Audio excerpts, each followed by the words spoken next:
Olá, meus amigos e minhas amigas da TV Justiça. Estamos começando agora mais um programa Prova Final. O programa Prova Final, você já sabe, fruto da parceria entre a TV Justiça e a Rede LFG. Eu sou o professor Josley Soares, sou juiz do trabalho aqui em São Paulo, professor da Rede LFG em Direito Material do Trabalho, em Direito Processual do Trabalho, e ficaremos juntos aqui no programa Prova Final. O programa Prova Final você já conhece, é dividido em 3 blocos. No primeiro bloco temos o tema do dia, momento em que analisaremos o tema que reservei para o estudo de hoje. Ritos e procedimentos no processo do trabalho. No segundo bloco temos o Pergunte ao Professor, oportunidade em que responderei as perguntas que você, telespectador da TV Justiça, nos envia aqui para o nosso programa. Aliás, você fique à vontade para mandar suas perguntas para o e-mail provafinal@aesapar.com.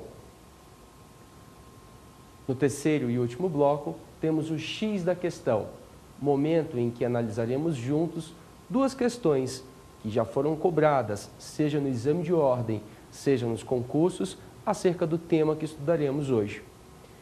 Não sai daí, eu te espero para o primeiro bloco, tema do dia.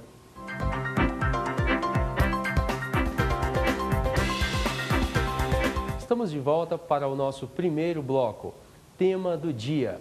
E o tema do dia será ritos e procedimentos no processo do trabalho. Senhores, uma pergunta muito comum que geralmente é feita na sala de aula, nos exames preparatórios para o exame de ordem e também para concursos públicos é exatamente o que é rito, o que é procedimento. Há que se falar em um sinônimo para essas 2 palavras ou existe uma distinção? Já começo esclarecendo que é exatamente a mesma coisa. São palavras sinônimas.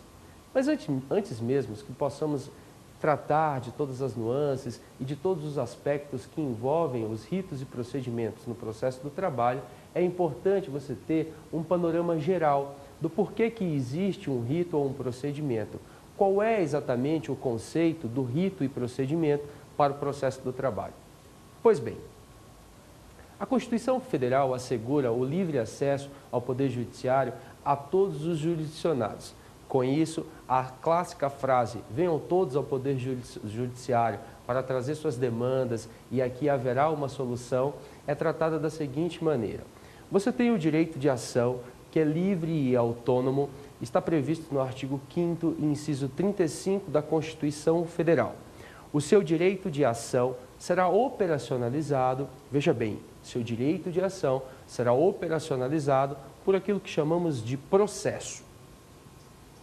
O processo, portanto, senhores, será um instrumento de operacionalização do seu direito de ação.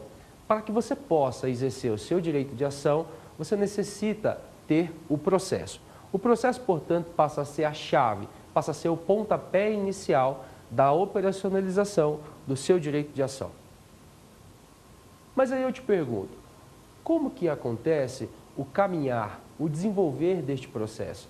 De que modo este processo se inicia, de que modo ele cresce, de que maneira ele se desenvolve e aonde desemboca o seu final?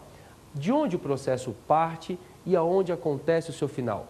Qual é o trâmite do processo? O que acontece na metade do caminho? É exatamente no que tange a este desenvolver, ou seja, neste caminhar, que temos a ideia de procedimento. E aí eu já te esclareci que procedimento é exatamente a mesma coisa que rito. Alguns doutrinadores, algumas leis processuais usam deliberadamente os 2 termos, mas são sinônimos. Procedimento ou rito, portanto, conceituando já nessa parte inicial, será exatamente a forma como o processo se desenvolve. A forma como o processo, que é aquela maneira de operacionalização do seu direito de ação, a forma, portanto, como este processo cresce e chega ao seu final. Eu pergunto mais uma vez, no processo civil brasileiro, Código de Processo Civil, há previsão de quantos ritos específicos? Há previsão de quantos ritos? Quantos ritos eu tenho hoje para o processo civil? E daqui a pouquinho a gente volta para o processo do trabalho para entendermos se é a mesma coisa que acontece no processo civil.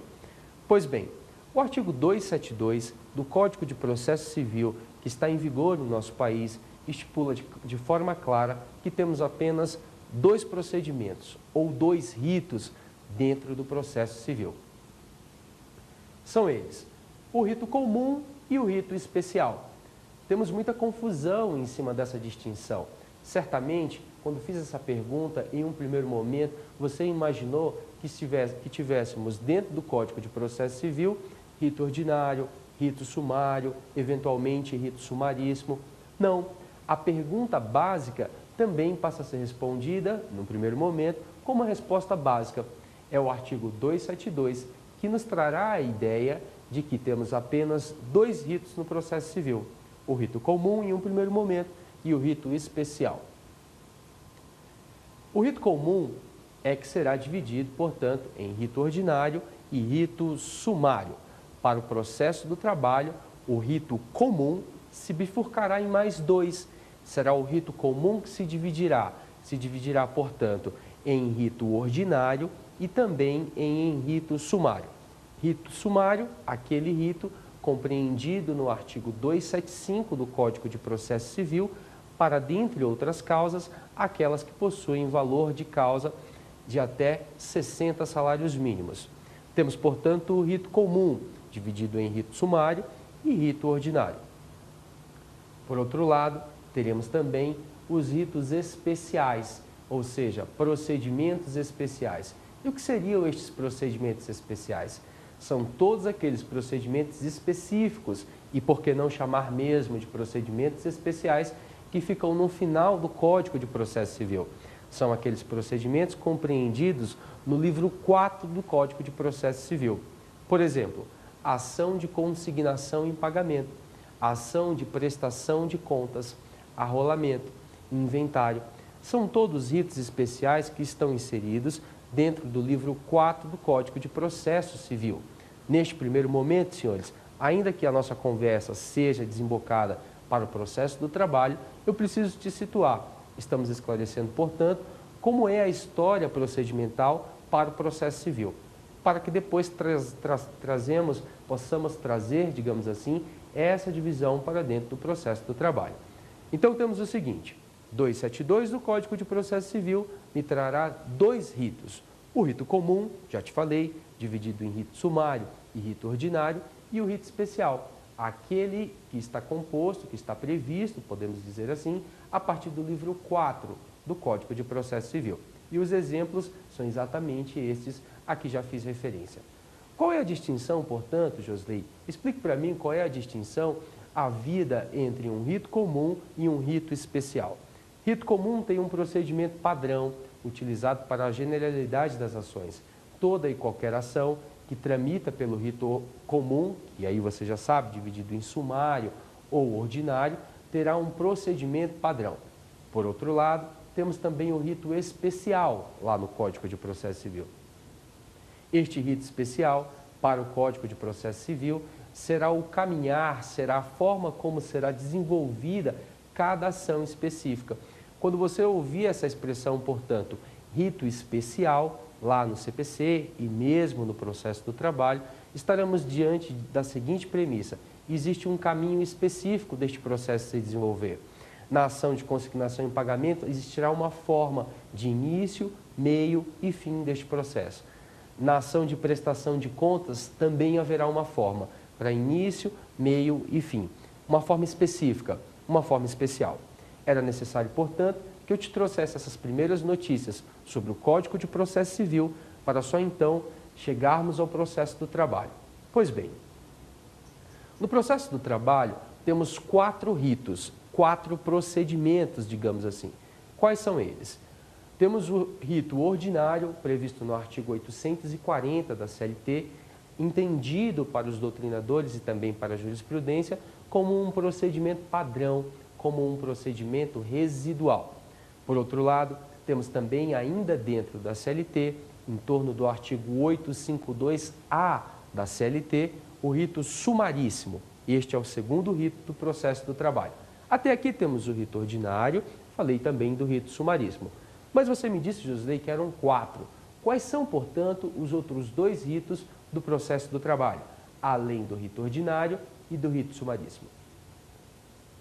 Temos, além do rito ordinário e do rito sumaríssimo, também a previsão, dentro da CLT, acerca de um procedimento ou rito especial.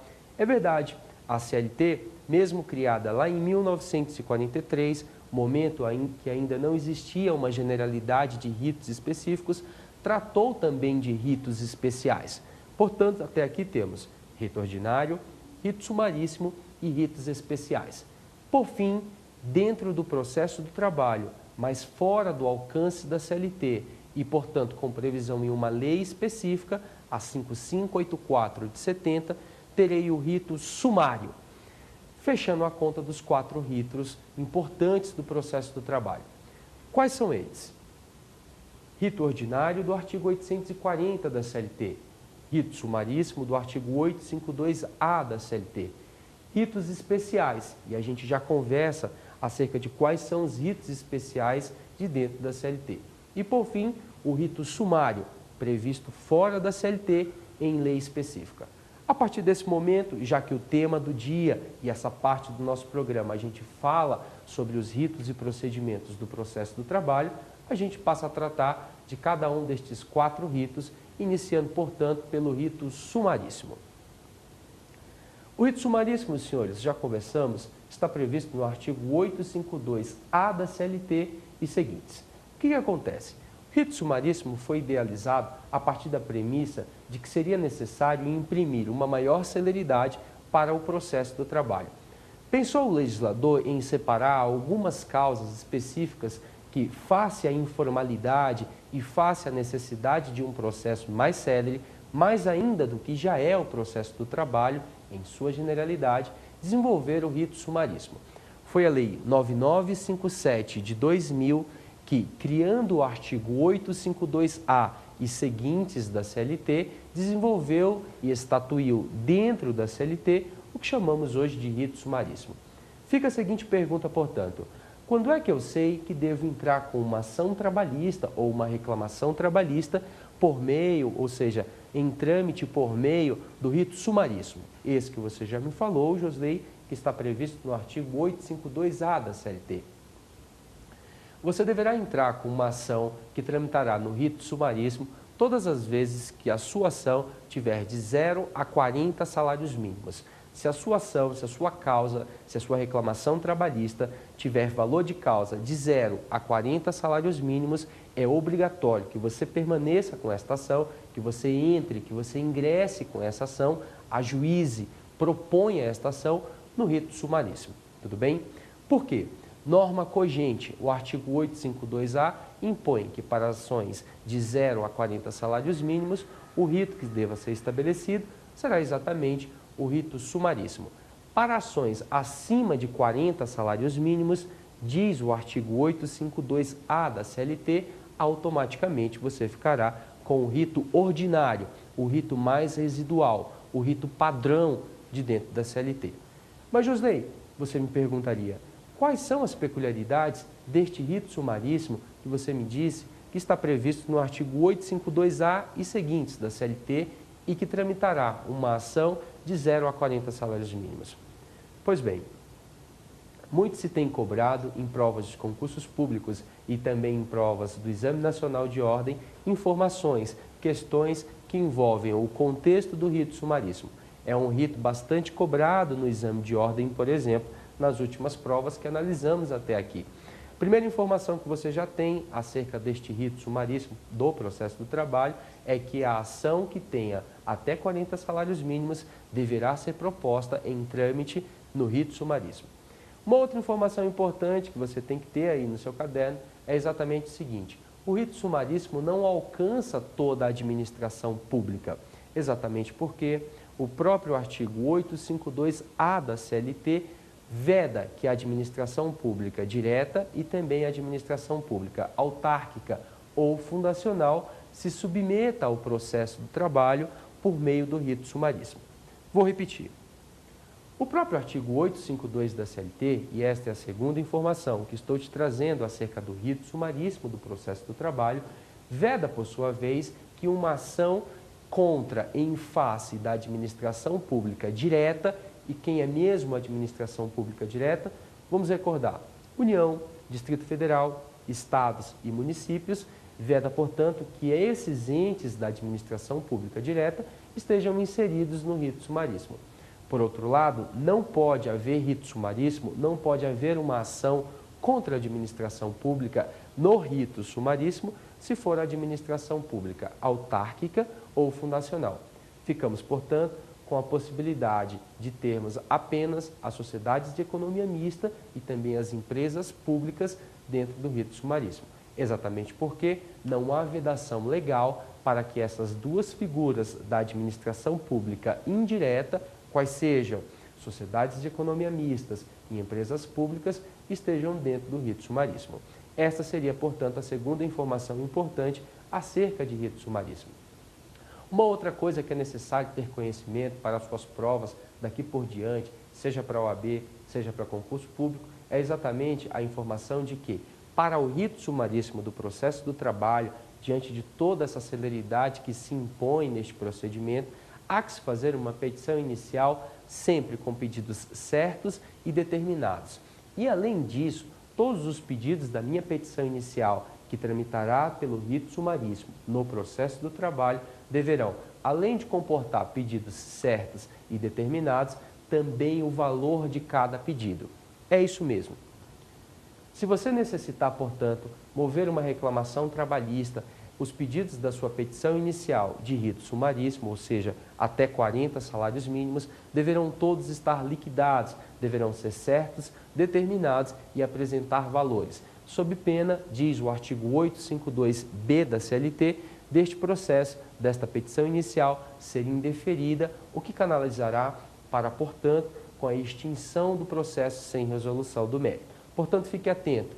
É lei, artigo 852-B da CLT, dispõe que o processo do trabalho que tramita pelo rito sumaríssimo deve ter uma petição inicial com todos os pedidos certos, determinados e com os valores específicos, ou seja, valores apresentados.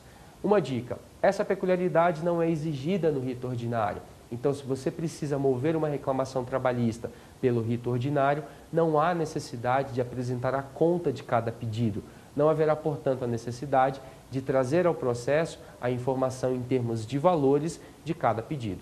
Essa exigência será feita apenas para o rito sumaríssimo. Tudo bem? Outra informação de bastante importância é exatamente a exigência de que não se faça citação por edital no rito sumaríssimo.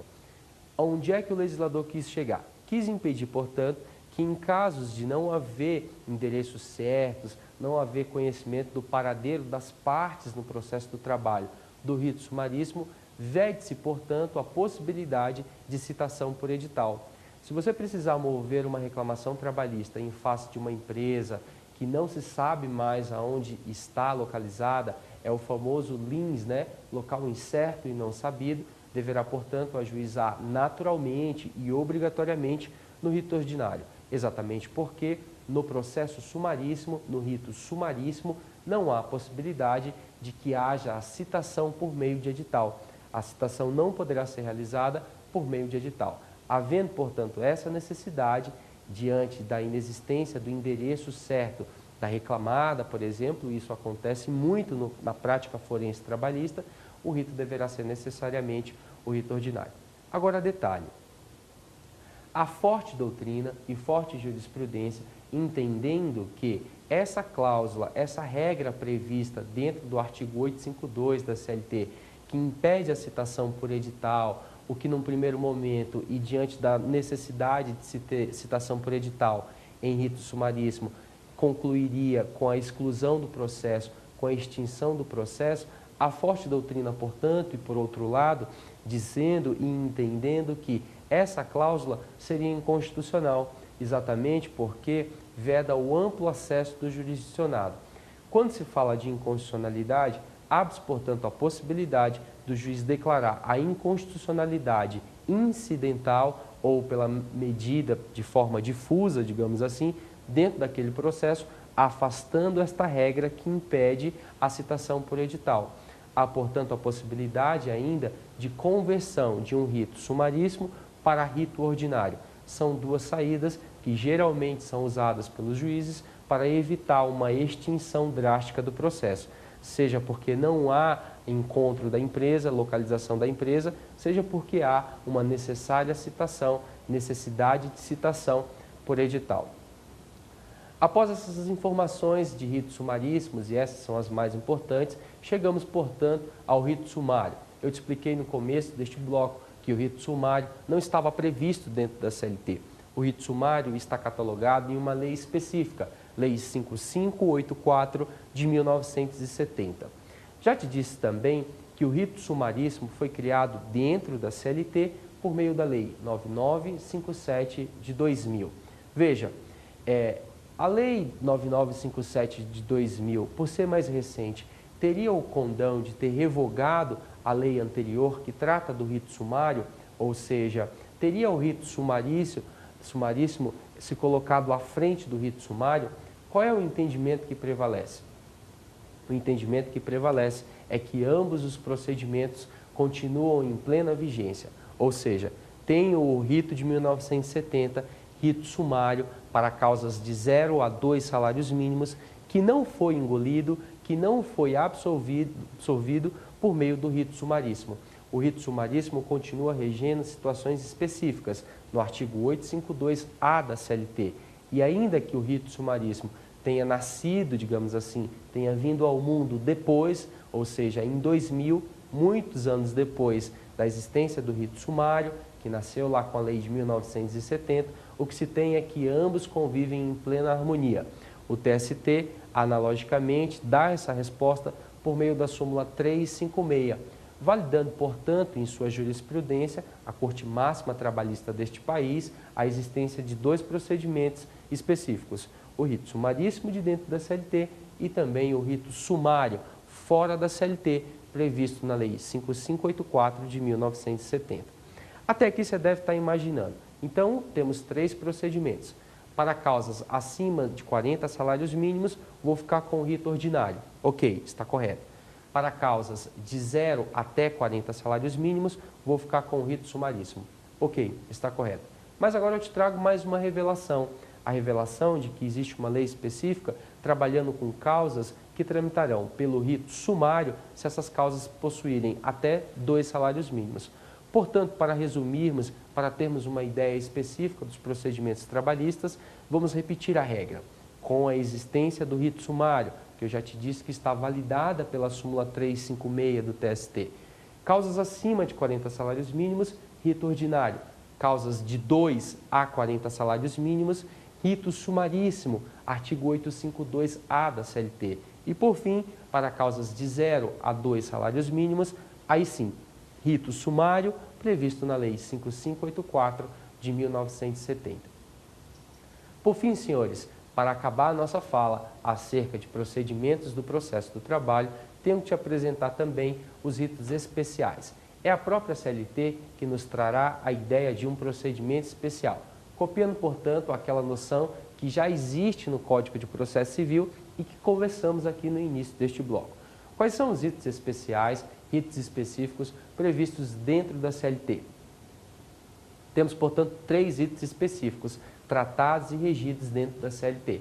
Temos, em primeiro lugar, o rito de que cuida o artigo 853 da CLT, que chamamos de inquérito judicial para apuração de falta grave. É uma ação, tem nome de inquérito, o que poderia sugerir que é uma ação extrajudicial, que é um procedimento extrajudicial, mas não.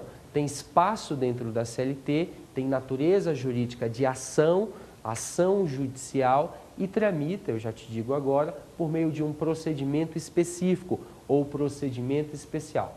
Portanto, temos 3 procedimentos especiais dentro da CLT. O primeiro deles é exatamente aquele tratado no artigo 853 da CLT, inquérito judicial para a apuração de falta grave.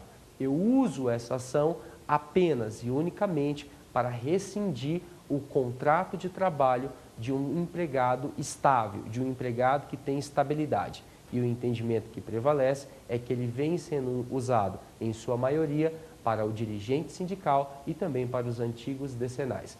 Este, contanto, senhores, é o primeiro rito especial que precisaria apresentar para vocês. o previsto no artigo 853. O artigo 853 cuida, em sua maioria, do rito especial chamado, dentro da CLT, de inquérito judicial para apuração de falta grave. Qual seria, portanto, o segundo rito especial da CLT? Exatamente aquilo que chamamos de dissídios coletivos, que começa a ser cuidado na CLT no artigo 856.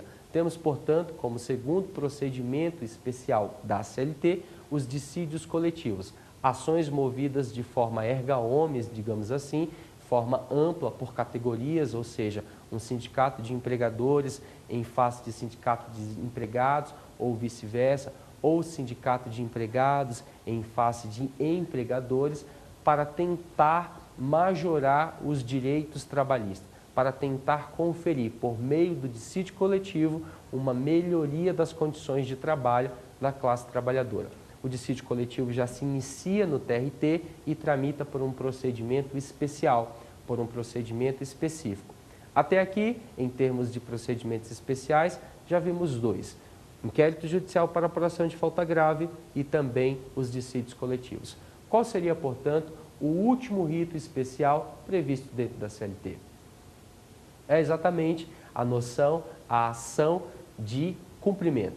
Artigo 852. Temos aí, como terceira hipótese de rito específico, de procedimento especial da CLT, a ação de cumprimento, que, aliás, acaba de ser cobrada nos últimos exames de ordem, na segunda fase dos últimos exames de ordem. Para que serve a ação de cumprimento? Essa ação de cumprimento, de que trata o artigo 852 da CLT, servirá exatamente para fazer cumprir um instrumento negociado, um instrumento coletivo, seja uma sentença normativa emitida em um dissídio coletivo, seja uma convenção coletiva de trabalho ou, por fim, seja um acordo coletivo de trabalho. Esses três instrumentos, senhores, por terem amplitude para toda uma categoria, diante de uma inexecução desses três procedimentos, de um desses três instrumentos normativos, ou seja, sentença normativa, convenção coletiva de trabalho ou acordo coletivo de trabalho, sofrerão, portanto, aí uma ação de cumprimento. Eu entro assim e, portanto, com uma ação de cumprimento, que eu já te disse, tramita sobre um rito específico, um rito especial, de que trata o artigo 852 da CLT, para fazer cumprir, seja uma sentença normativa, seja um acordo coletivo de trabalho, seja uma convenção coletiva de trabalho. Essas três figuras jurídicas, diante da inércia da parte em fazer valer esses instrumentos, pode, portanto, o sindicato ou o próprio trabalhador ajuizar a ação de cumprimento de que trata o artigo 872 da CLT. Resumindo, temos os 4 procedimentos específicos do processo do trabalho. Rito ordinário, que já falamos, rito sumaríssimo do artigo 852A, ritos especiais e, por fim, o rito sumário, de que cuida a Lei 5584 de 1970. Este foi o tema do dia. Não sai daí, porque eu te espero para o Pergunte ao Professor.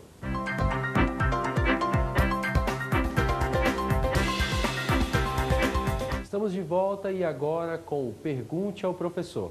Neste momento, eu vou responder as perguntas que você, telespectador da TV Justiça, nos enviou acerca aqui do nosso tema. Aliás, mande seu e-mail para provafinal@aesapar.com. Primeira pergunta. Os ritos especiais do CPC podem ser usados no processo do trabalho? Excelente pergunta. Os procedimentos especiais catalogados dentro do processo civil são sim usados dentro do processo do trabalho. Agora, há que se verificar a compatibilidade dos procedimentos especiais tidos no processo civil com as regras e sistemáticas do processo do trabalho. A Instrução Normativa número 27 de 2005 do COLEN do Tribunal Superior do Trabalho, vale ressaltar, estrutura e normatiza essa aplicação por meio aí também do artigo 769 da CLT. Temos, por exemplo, a ação monitória, temos, por exemplo, a ação de consignação em pagamento, famosas e grandes ações que têm tido acolhida no processo do trabalho, mas sem deixar a premissa básica de lado. E qual seria a premissa básica? É exatamente, antes de importar um procedimento especial lá do Código de Processo Civil, para que ele tenha aplicação dentro do processo do trabalho, checar a compatibilidade das regras desse procedimento especial com as regras e normas e também os princípios do processo do trabalho. O processo do trabalho não pode conviver com procedimentos rebuscados, com procedimentos que têm aí uma formalidade exacerbada, como alguns procedimentos vivem lá no processo civil. Portanto, a dica mestra é Instrução Normativa número 27 de 2005 e também uma ampla passagem sobre o artigo 769 da CLT para que possamos checar se aquele procedimento específico lá do Código de Processo Civil tem compatibilidade com o processo do trabalho. E já te adianto, alguns procedimentos específicos do CPC são sim aplicados aqui no processo do trabalho. Como citei para você, o caso da ação monitória e também aí a ação de consignação em pagamento, inclusive a ação de prestação de contas. Portanto, são sim aplicáveis os procedimentos especiais do CPC dentro do processo do trabalho, desde que haja uma compatibilidade destes procedimentos do CPC com aquela sistemática procedimental do processo do trabalho. E quem é que diz isso, e isso vai cair na sua prova, é exatamente a Instrução Normativa 27 de 2005 do TST e também o artigo 769 da CLT. Vamos para a próxima pergunta. Cabe citação por edital no procedimento sumaríssimo? Mais uma boa pergunta.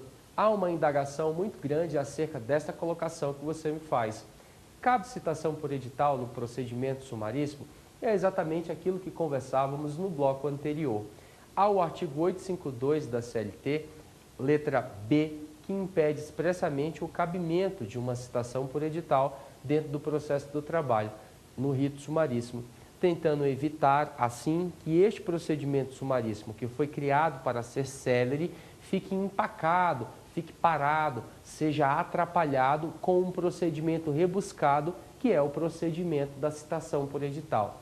Portanto, havendo a necessidade de citação por edital, o ideal é que o autor já entre com essa ação através do rito ordinário. Mas tem um detalhe.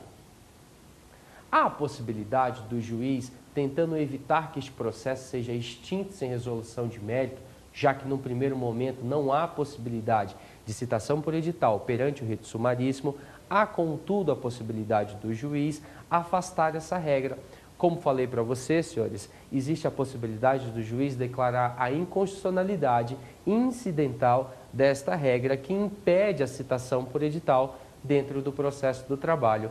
Ao argumento de que esta regra que impede a citação por edital no processo do trabalho de rito sumaríssimo é inconstitucional, já que se choca com o livre acesso do jurisdicionado ao poder judiciário. Artigo 35, artigo 5º, melhor dizendo, inciso 35 da nossa Constituição Federal. Há também a possibilidade do juiz fazer um contejo para a possibilidade de aplicar a citação por edital num processo que se iniciou por rito sumaríssimo, evocar a regra que temos lá do 277 do CPC. É a regra que confere a possibilidade, lá no CPC, de que o juiz transforme um rito que começou o sumário em rito ordinário. Pode ser que essa regra seja aplicada aqui dentro do processo do trabalho, transformando, convertendo um rito que no começo era sumaríssimo em rito ordinário. E economizando com isso a extinção do processo. Em vez de se extinguir esse processo sem resolução de mérito, porque eu vou precisar de uma citação por edital e ela não era cabível no procedimento sumaríssimo, eu, juiz, converto esse procedimento em rito ordinário. Seja afastando, portanto, a regra pela inconstitucionalidade, seja evocando, por outro lado, o CPC, artigo 277 do CPC. Vamos para a próxima pergunta. A administração pública se submete ao rito sumaríssimo do processo do trabalho? Não, a administração pública direta está fora do rito sumaríssimo do processo do trabalho. Mas a administração pública indireta tem alguma possibilidade de se submeter ao rito sumaríssimo. Sabe por quê? Temos, num primeiro momento, num primeiro lugar, a administração pública direta. E já conversamos aqui que que é a administração pública composta pelos entes públicos. São eles: União, Estados, Distrito Federal e município. Essas 4 figuras da administração pública direta foram expressamente excluídas do rito sumaríssimo de que cuida o 852-A da CLT.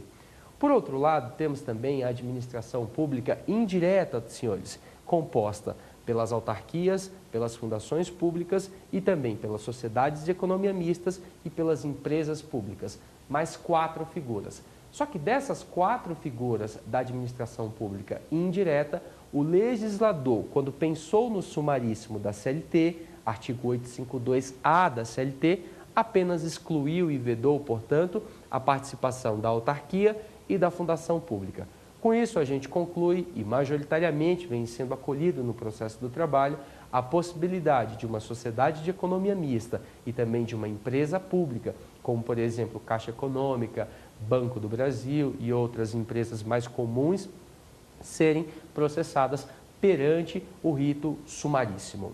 Vamos para a próxima pergunta. Cabe reconvenção no rito sumaríssimo? A reconvenção não terá cabimento dentro do rito sumaríssimo, exatamente porque a reconvenção foi idealizada e pensada como uma medida de defesa de que cuida o artigo 297 do CPC para o rito ordinário apenas. Se eu estiver diante do rito sumaríssimo aqui dentro do processo do trabalho, não haverá a possibilidade de manejo de uma reconvenção. Portanto, se eu, réu, precisar manejar uma ação em face do autor, tentando fazer uso do mesmo processo, que essa é a ideia da reconvenção, artigo 315 e seguintes do CPC, o que eu faço? Ou seja, estou diante do rito sumaríssimo do processo do trabalho e já sei que não posso entrar com uma reconvenção.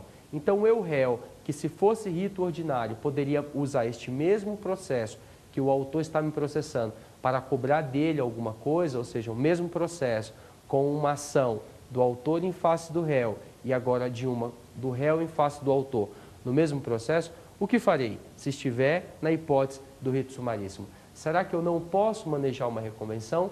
Não. Exatamente porque, dentro do procedimento sumaríssimo, haveria então essa incompatibilidade. Lembre-se que eu falei para você, no começo aqui dos nossos estudos, que o rito sumaríssimo foi idealizado para ser um rito com processamento célere e a reconvenção certamente atrasará a celeridade que se tentou imprimir ao rito sumaríssimo. Portanto, senhores, havendo a necessidade do réu pedir alguma coisa em face do autor, a figura jurídica cabível não poderá ser a reconvenção, já que essa terá assento e manejo perante o rito ordinário.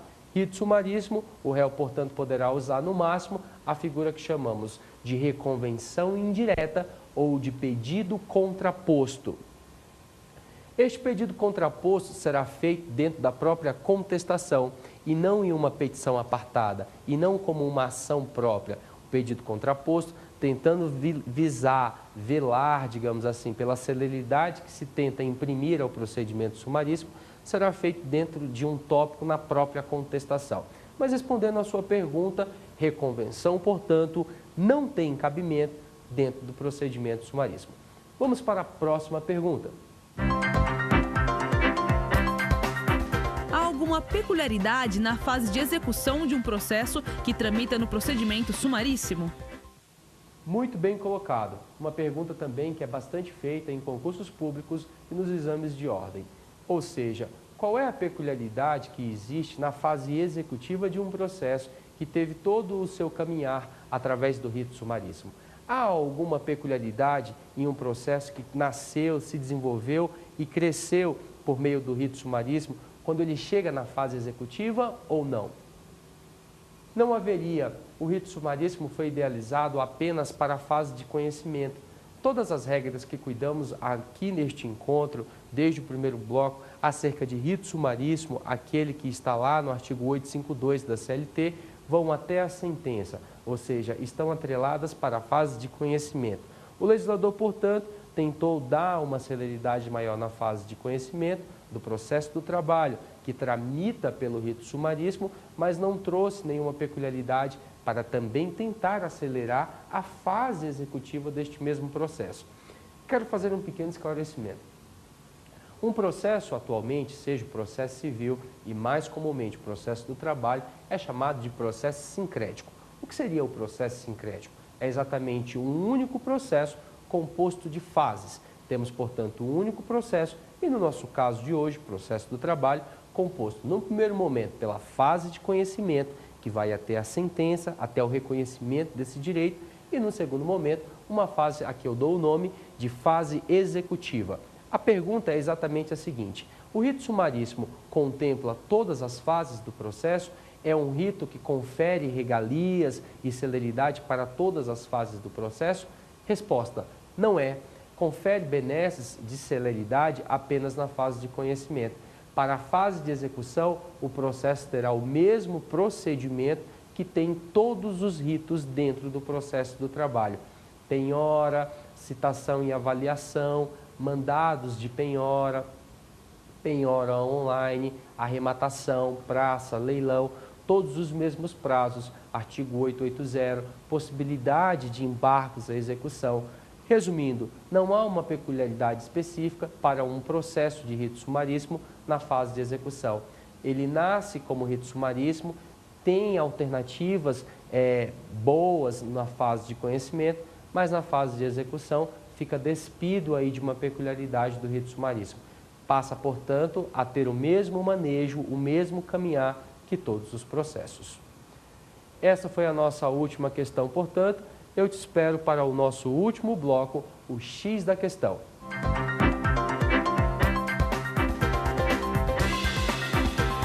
Estamos de volta e agora para o X da questão. Momento, como prometido, em que responderemos juntos duas questões já cobradas em exames anteriores, de ordem ou de concursos públicos, acerca do tema que trabalhamos hoje aqui nos blocos anteriores. Vamos, portanto, à primeira questão.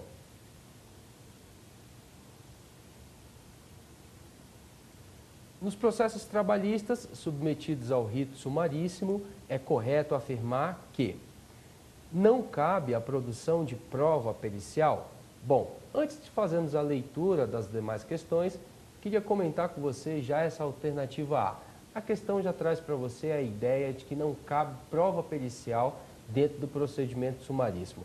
Já alerto, essa questão está incorreta, essa alternativa está incorreta.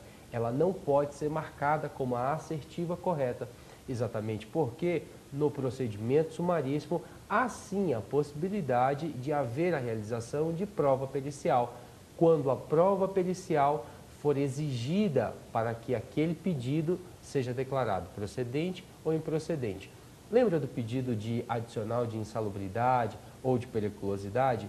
Não há vedação para que este processo, que peça apenas insalubridade ou apenas periculosidade, tramite por meio do rito sumaríssimo. O próprio artigo 852 da CLT e uma das suas letras, a letra B mais ou menos, vai especificar que é possível o cabimento de prova pericial, ainda que estejamos diante do rito sumaríssimo.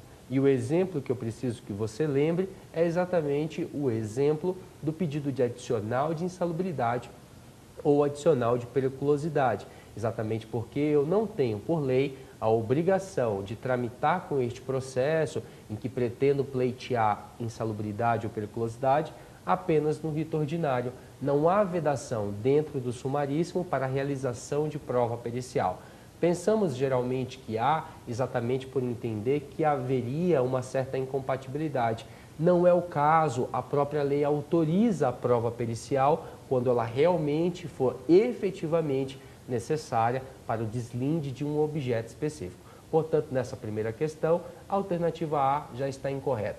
Vamos continuar a ler aqui para procurarmos qual é a alternativa correta. Alternativa B, da primeira questão que estamos fazendo agora.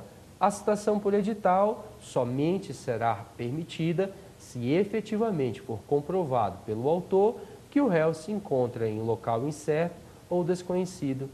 Também está errada, senhores. Essa alternativa está totalmente incorreta.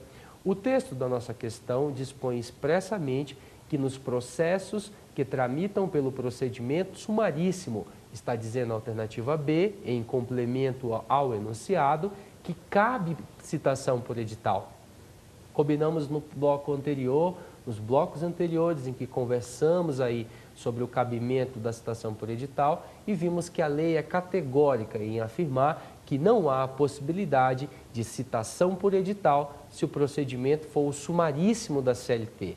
Agora, há exceções, existem exceções, como falei para você, no caso do juiz transformar este procedimento sumaríssimo em procedimento ordinário, evocando a inconstitucionalidade da norma do sumaríssimo, ou mesmo o artigo 277 do Código de Processo Civil, que autoriza aí o juiz a fazer essa conversão de rito sumaríssimo para rito ordinário.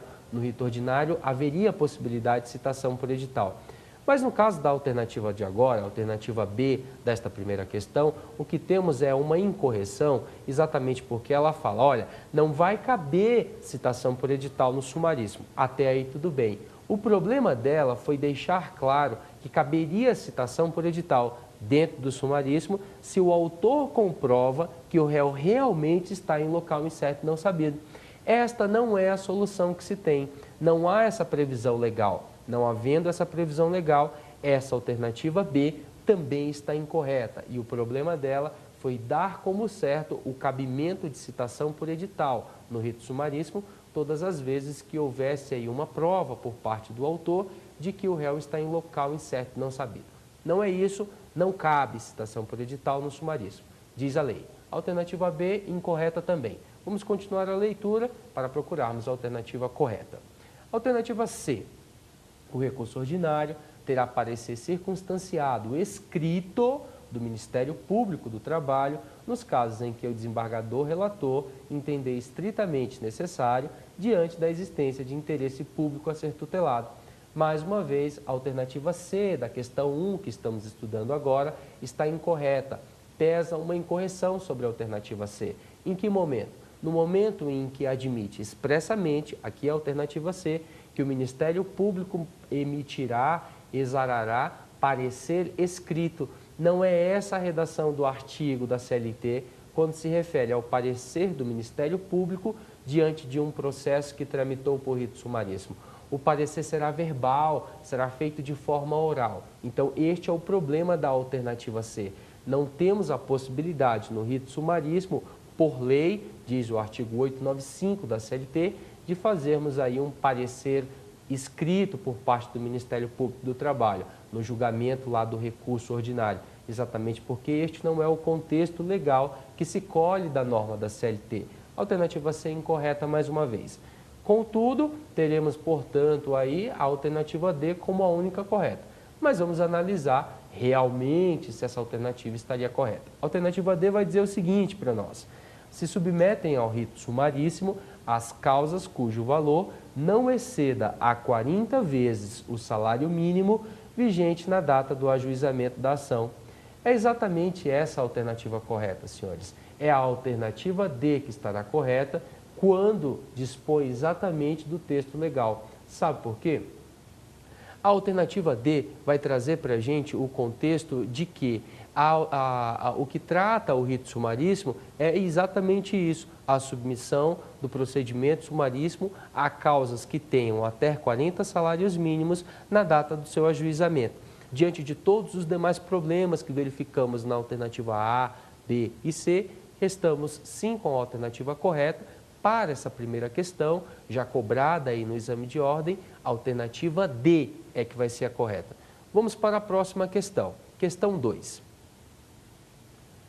A respeito da prova testemunhal no processo do trabalho, é correto afirmar que, letra A, em se tratando de ação trabalhista pelo rito ordinário ou sumaríssimo, as partes poderão ouvir no máximo 3 testemunhas cada, sendo o inquérito o número elevado para 6. Errado, a alternativa A da questão 2 que estamos lendo agora também padece do mal da incompletude. Trouxe equívocos em sua redação que a torna incorreta. Ela usa 2 testemunhas, 3 testemunhas, tanto para o procedimento sumaríssimo quanto para o procedimento ordinário. Está incorreto, usou a mesma regra para ambos os procedimentos. O que temos na realidade, pela lei, é que no procedimento ordinário a parte poderá ouvir até 3 testemunhas e no procedimento sumaríssimo até 2 testemunhas. Quer dizer, há uma diferenciação que não foi tratada aqui pela alternativa A, portanto está incorreta. Vamos para a alternativa B, verificar se está correta ou incorreta. Vamos lá. Alternativa B, da questão 2. Apenas as testemunhas arroladas previamente poderão comparecer à audiência a fim de serem ouvidas. Mais uma vez está incorreta. Não é isso de que cuida o artigo 852 da CLT. Não é este o contexto que temos dentro da CLT para o rito procedimental no processo do trabalho. Aqui não falamos de rol prévio de testemunhas. Essa regra que impõe que a parte tenha que apresentar um rol prévio acerca das testemunhas que pretende ouvir em audiência não tem aplicação no processo do trabalho. Legalmente, não. Até sabemos que algumas varas, na primeira instância do Judiciário Trabalhista, por este Brasil afora, adotam essa sistemática, mas por lei não há exigência de rol prévio de testemunhas. O artigo 825 da CLT, por exemplo, nos conduz à ideia de que as testemunhas serão levadas pela parte na audiência, ou seja, não há exigência aí de rol prévio. Alternativa, portanto, aí incorreta. Vamos para a próxima alternativa da questão 2. Alternativa C. No processo do trabalho sumaríssimo, a simples ausência da testemunha na audiência enseja a sua condução coercitiva. Não é esse o contexto que temos. Alternativa C também será incorreta. Essa testemunha deverá ter uma ciência prévia da sua presença em audiência. Deverá também, aí, por se tratar de procedimento sumaríssimo, haver aí uma prova de um convite para que essa testemunha estivesse na audiência.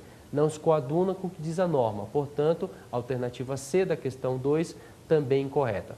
Vamos sobrar mais uma vez a alternativa aí da questão 2, a alternativa D. Vamos ler ela e verificar se realmente ela tem aí a correção que estamos presumindo. Alternativa D. As testemunhas comparecerão à audiência independentemente de intimação e, no caso de não comparecimento, serão intimadas ex officio ou a requerimento da parte. Exatamente, é exatamente isso que cuida a CLT, é exatamente isso que externa a CLT, é este contexto. Vou convidar as minhas testemunhas para comparecerem em audiência. A alternativa D está correta, é o texto legal que vai exprimir essa história aí para a gente. Analisadas aí as duas questões, a alternativa D da primeira questão foi a correta e também aí na segunda questão tivemos a alternativa D como a alternativa correta. Este foi o programa Prova Final, foi um prazer imenso estar com os senhores aqui, trabalhando aí sobre os procedimentos e ritos do processo do trabalho. Prazer imenso, você pode contar comigo, pode mandar as suas dúvidas acerca desta aula e de todas as demais lá para as redes sociais. O meu Facebook é Josley Soares, o meu Twitter é @profjosley, com Y no final. Fique muito à vontade. Quero fazer parte aí da sua preparação. Foi um prazer imenso estar com você aqui no programa Prova Final. Um grande abraço, meus amigos e minhas amigas da TV Justiça. A gente se vê. Até a próxima.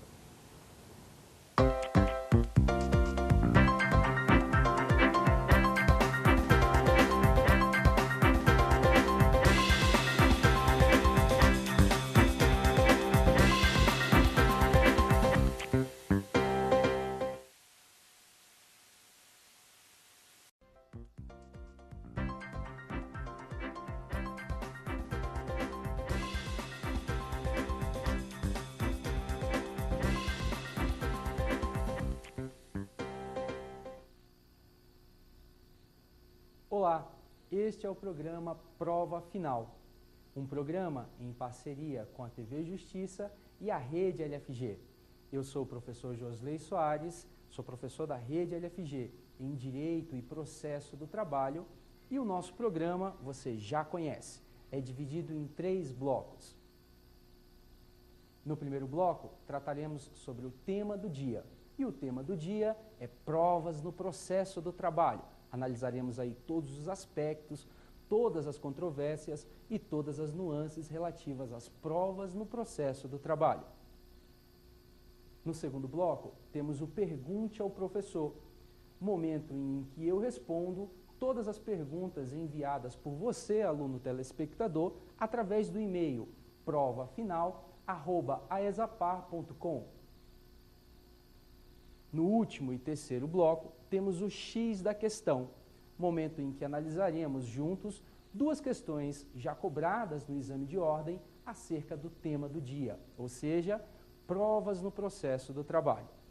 Vamos então ao primeiro bloco. Tema do dia.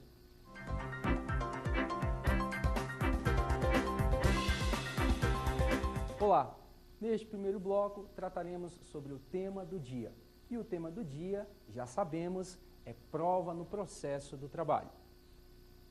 Senhores, não podemos falar sobre as provas no processo do trabalho sem antes analisarmos o aspecto constitucional da matéria. Hoje temos a Constituição Federal, que em seu artigo 5º e incisos, trata dos direitos e garantias fundamentais. Lá temos a grande previsão acerca do devido processo legal. Antes de mais nada, é preciso saber que neste país temos um postulado constitucional entabulado no princípio do devido processo legal. É deste princípio que decorre um outro grande princípio importante, o princípio do contraditório e também o princípio da ampla defesa. Além disso, todos os três postulados constitucionais a que já me referi é que vão tratar da questão constitucional da prova. Precisamos saber também, senhores, o que é exatamente uma prova. Por que se fala tanto em prova sem antes haver um conceito preciso? Certamente, você que já estudou essa matéria, encontrará doutrinadores trazendo diversos conceitos acerca da temática de hoje, provas no processo do trabalho. Mas faremos uma pequena reflexão inicial. O que seria mesmo prova? Qual a necessidade de haver uma prova dentro do processo? Qual o conceito de prova?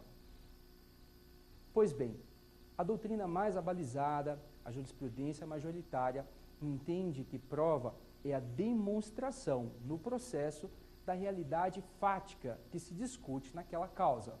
É a transportação para dentro do processo, por meios legítimos e admissíveis dentro do direito, de toda a realidade fática que as partes estão apresentando ao juiz para que ele chegue, assim, a uma conclusão final, ou seja, para que ele entregue a estas partes a tutela jurisdicional.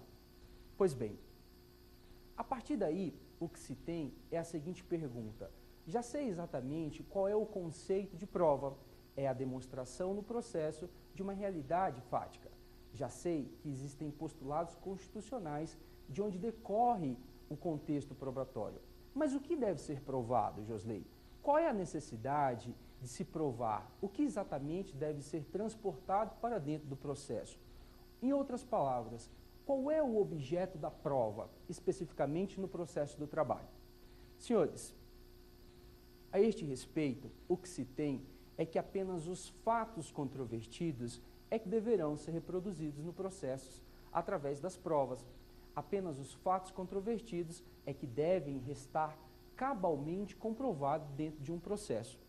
A CLT, que é o estuário normativo seletista, que regula as relações de trabalho, as relações de emprego, os contratos de emprego, não tem uma normatização completa acerca do tema provas. Portanto, a primeira dica de hoje é exatamente a que falarei agora.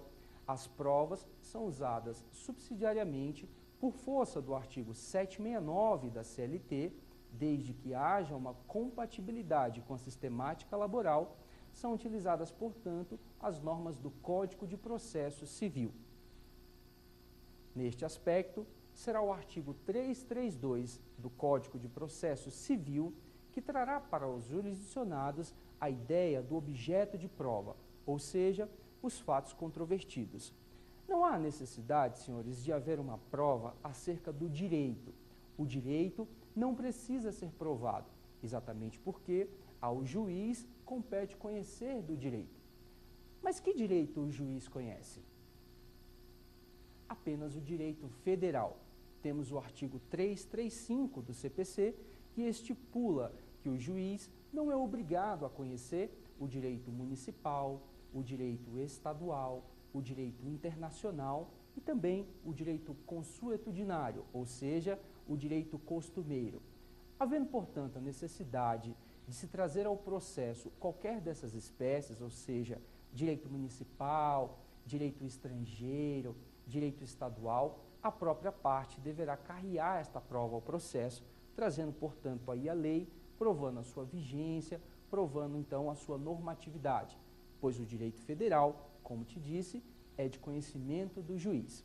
Neste primeiro instante, temos a seguinte premissa: o objeto da prova serão os fatos controvertidos e o direito, diz o artigo 335, municipal, estadual, internacional e costumeiro. O direito federal não deve ser comprovado em um processo. A partir daí, o que se tem é exatamente a pergunta acerca de quais são os meios de prova. Quais são os meios de prova que devem ser usados pela parte para que ela possa ter o ganho de causa, digamos assim? Qual é a necessidade, através de que instrumentos, através de que sistemática, o autor da ação, por exemplo, e no processo do trabalho o autor terá o nome de reclamante, deverá trazer para o processo para convencimento do juiz acerca daquele pedido que ele está fazendo. Fica essa primeira pergunta, portanto: por que meios, quais são os meios que a parte deve se utilizar para que ela possa, então, formar o convencimento do juízo? Quais são os meios de prova? Todos estão previstos em lei ou não?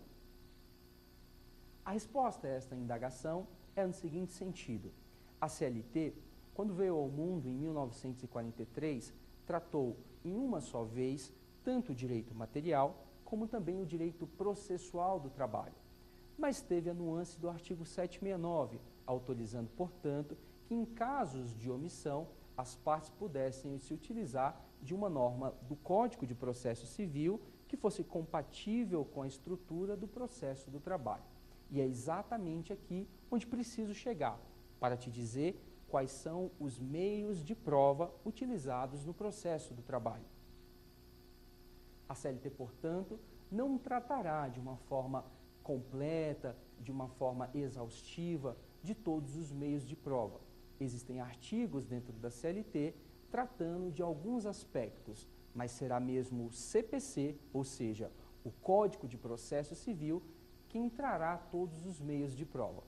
Primeiro desses meios de prova, prova documental, uma prova de grande importância, não só para o Código de Processo Civil, mas também aqui para a Justiça do Trabalho, para a seara trabalhista.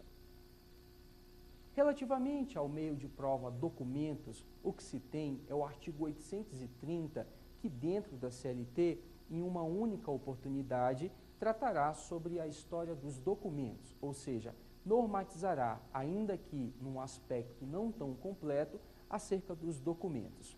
A ideia que devemos ter, e isso é aplicado tanto para os concursos públicos como também para os exames de ordem e também na vida prática, é que a petição inicial no processo do trabalho deverá trazer todos os documentos aos quais a parte faz remissão, todos os documentos que a parte precisa para comprovar aquele direito que está postulando em juízo.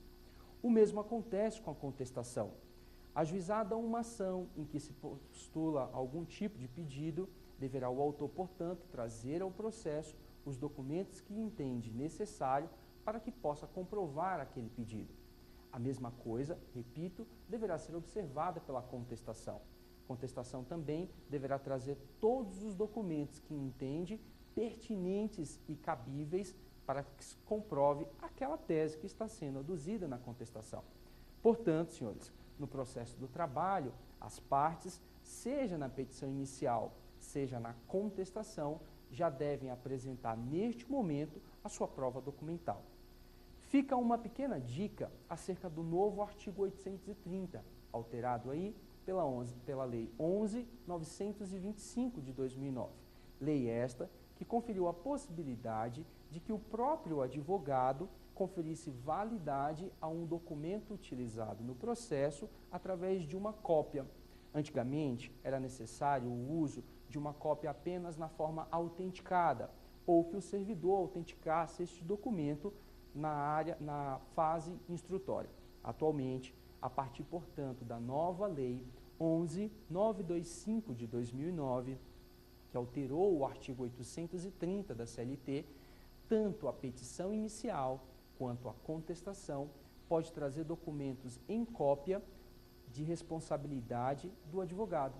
Portanto, atualmente, o estuário seletista trabalhista autoriza, ou seja, confere a permissão para que o próprio advogado possa dar como válido os documentos que traz ao processo, não sendo, portanto, necessário que este advogado autentique as cópias, que a parte traga cópias autenticadas daqueles documentos que pretende usar no processo. É importante te dizer também, ainda nesta parte da prova documental, o primeiro meio de prova que estamos utilizando agora, que estamos conversando agora, esclarecer que na fase recursal, nos termos da súmula 8 do Colendo Tribunal Superior do Trabalho, o TST, não será admitido, regra geral, o uso de documentos, ou seja, não será admitida a interposição, a juntada, digamos assim, de documentos novos, exceto, diz a súmula 8, havendo provas de que, no momento da instrução processual, a parte não conseguiu ter acesso àquele documento que só agora junta ao processo por meio do seu recurso. Resumindo, no que tange à prova documental, temos o artigo 830 da CLT, e são as próprias partes que trarão estes documentos ao processo. O advogado pode assumir a responsabilidade pela autenticidade de um documento juntado na sua forma de cópia. Não há, regra geral, a possibilidade de se juntar um documento com o recurso, no recurso ordinário, por exemplo. Essas são as ideias gerais acerca deste primeiro meio de prova, a prova documental. Temos também, senhores, e é importante que tratemos dela, a principal prova no contexto das relações de trabalho, no contexto da seara trabalhista, que é exatamente a prova testemunhal. Por que a prova testemunhal, Josley, é uma das provas mais importantes dentro do processo do trabalho? Eu já te respondo. Temos no direito material do trabalho o que conhecemos como o princípio da primazia da realidade, princípio que faz prevalecer a realidade de tudo que aconteceu no mundo fático sobre a formalidade de um eventual documento. Não há documento que possa prevalecer sobre uma realidade efetivamente ocorrida no contexto fático de uma relação de emprego. Portanto, uma testemunha pode, inclusive, dar o seu testemunho e isso ser válido contrariamente àquilo que eventualmente está descrito em um documento juntado pela parte contrária. Exatamente porque conferimos força ao princípio da primazia da realidade. Este princípio dá toda a importância à prova testemunhal no processo do trabalho. O que se tem acerca da prova testemunhal no processo do trabalho é exatamente a possibilidade de se ter uma testemunha ouvida numa instrução processual. Contudo, não fica a cargo da parte escutar todas as testemunhas que pretende ouvir. O que se tem para o rito ordinário do processo do trabalho é a possibilidade da oitiva de 3 testemunhas para cada parte. Se tivermos diante do rito sumaríssimo no processo do trabalho, temos, portanto, a limitação de 2 testemunhas para cada parte. Temos ainda o artigo 821 da CLT, que estatui que, se tratar de inquérito judicial para apuração de falta grave, a parte poderá ouvir, portanto, até 6 testemunhas. 6 testemunhas para cada parte. Ficamos, então, com a seguinte tabela de grande importância para o contexto de um concurso público, para a sua vida prática e também para o contexto do seu exame de ordem.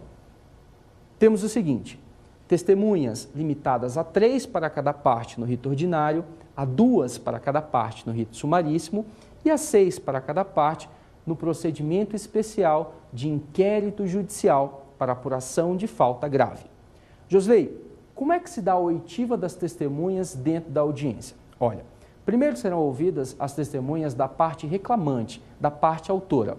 Num segundo momento, serão ouvidas as testemunhas da parte reclamada, da empresa, digamos assim.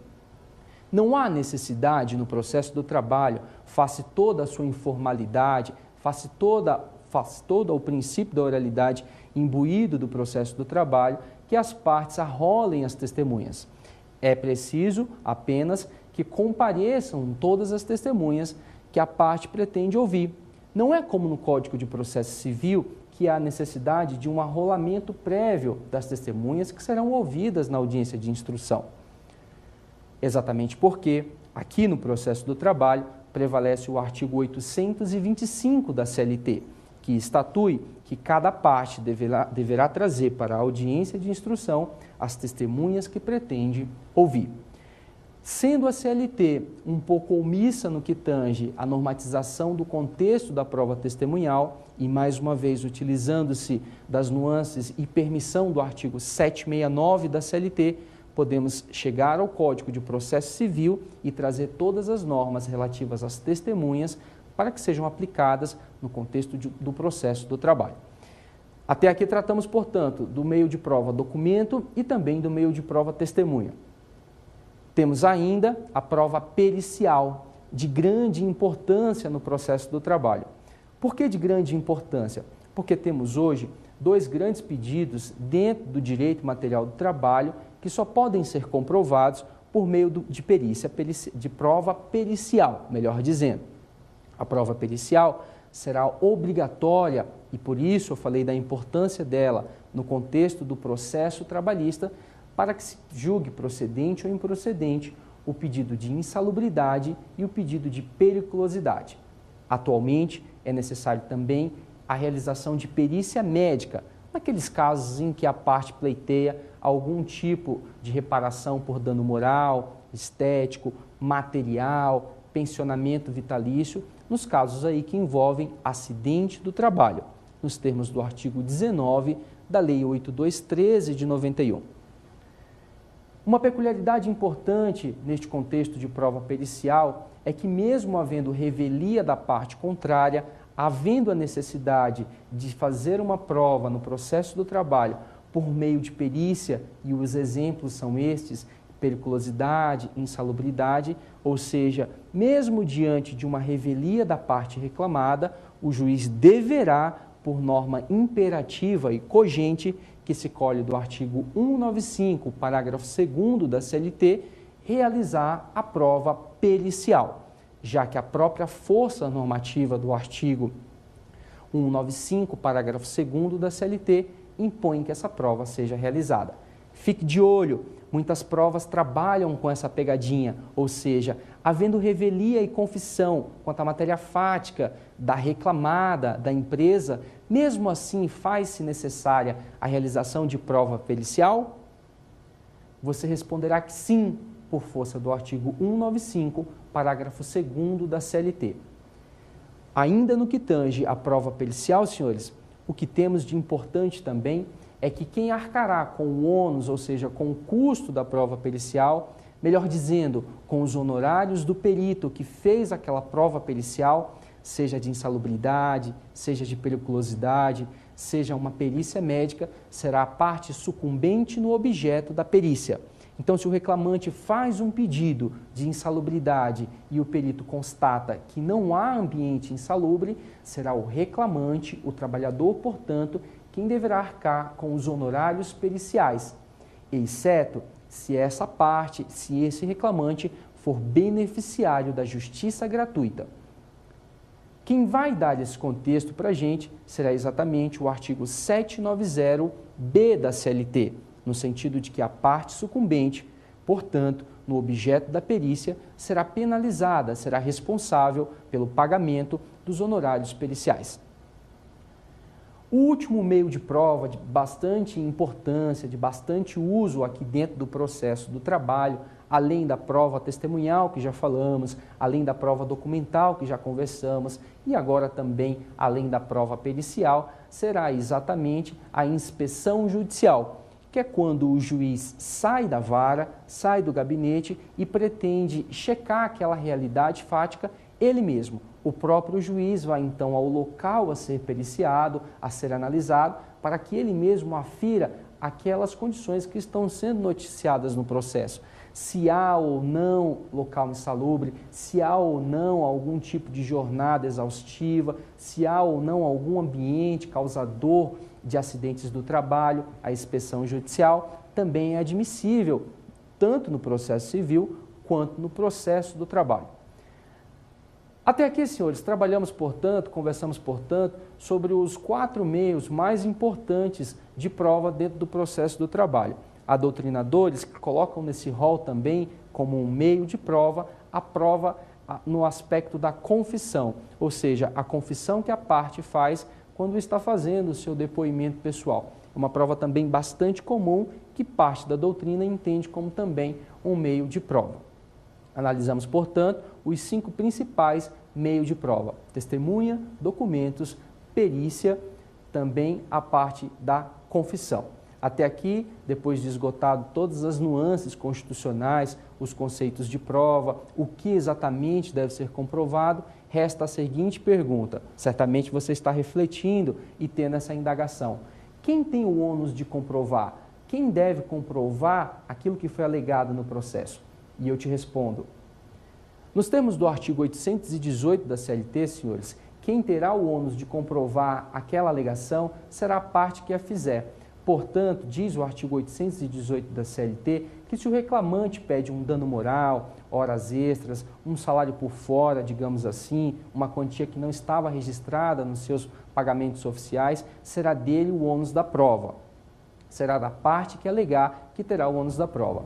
Esse artigo 818 da CLT, por ser um artigo um tanto quanto lacunoso, melhor dizendo, é um artigo que vem sendo complementado pela norma esculpida no artigo 333 do Código de Processo Civil, que estatui de uma forma mais completa acerca do ônus da prova. Pelo artigo 333 do CPC, o que se tem é que o autor da ação deverá comprovar apenas os fatos constitutivos de seu direito. Já o réu da ação deverá comprovar, terá o ônus de comprovar os fatos impeditivos, os fatos modificativos e também os fatos extintivos do direito do autor, como uma novação de dívida, como uma prescrição, como uma modificação daquela obrigação. O artigo 818 trata do ônus da prova e é complementado, por sua vez, pela ideia que se colhe do artigo 333 do Código de Processo Civil. Há uma novidade também no que tange ao ônus da prova. A jurisprudência do TST já está pacificada em algumas de suas súmulas, de suas OJs, alguns aspectos acerca do ônus da prova. Por exemplo, temos a súmula 212 do TST, que atribui à empresa, ou seja, à parte empregadora, o ônus de comprovar sempre o final da relação de emprego. Se o trabalhador pediu demissão, se o trabalhador foi mandado embora com ou sem justa causa, ou seja, tratando-se de final do contrato de trabalho, nos termos da súmula 212, esculpida e embasada no princípio da continuidade das relações de emprego, o ônus da prova, ou seja, de comprovar este final da relação de trabalho, da relação de emprego, será sempre do empregador. Uma última novidade é exatamente, no que tange ainda ao ônus da prova, é exatamente a inversão dinâmica do ônus da prova. Novidade que vem no próximo Código de Processo Civil, mas que ainda não é utilizada. Essas, então, foram as considerações, senhores, acerca do tema do dia. Vamos agora para o segundo bloco. Pergunte ao professor.